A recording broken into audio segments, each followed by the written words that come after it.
Gênero textual, artigo de opinião. 8º ano. O artigo de opinião é um dos gêneros mais comuns no cotidiano das cidades.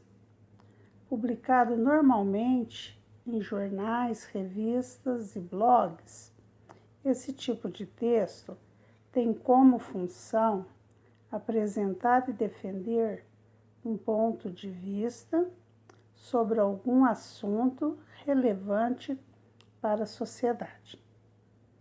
O artigo de opinião é um tipo argumentativo, ou seja, aquele texto escrito para convencer o leitor, por meio de argumentos, de que o ponto de vista defendido está correto.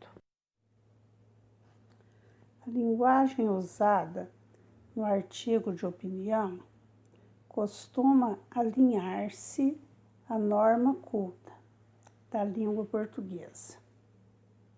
Haja vista que o texto deve ser compreendido por diversos tipos de pessoas, muitas vezes de regiões completamente distintas, como é o caso dos artigos publicados em jornais de alcance nacional do Brasil.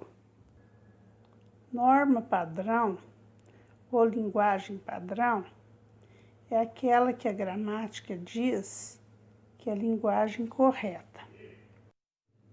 Além disso, justamente por se tratar de uma publicação da imprensa, o assunto abordado nesse tipo de texto costuma ser de relevância coletiva.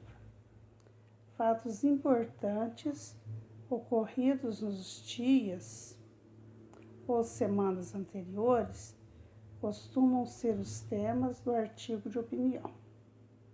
Nesse sentido, o gênero tem uma função social clara: promover o debate público sobre as demandas da sociedade.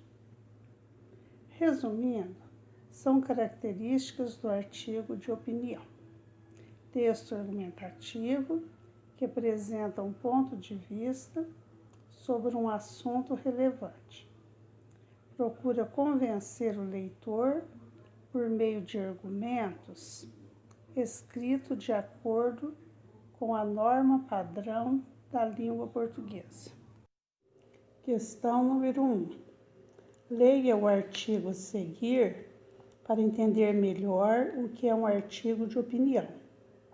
E após a leitura, identifique as características do texto argumentativo.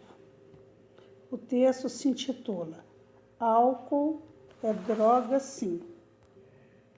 Após vocês lerem o texto, que termina na palavra adaptado, leiam o parágrafo a seguir.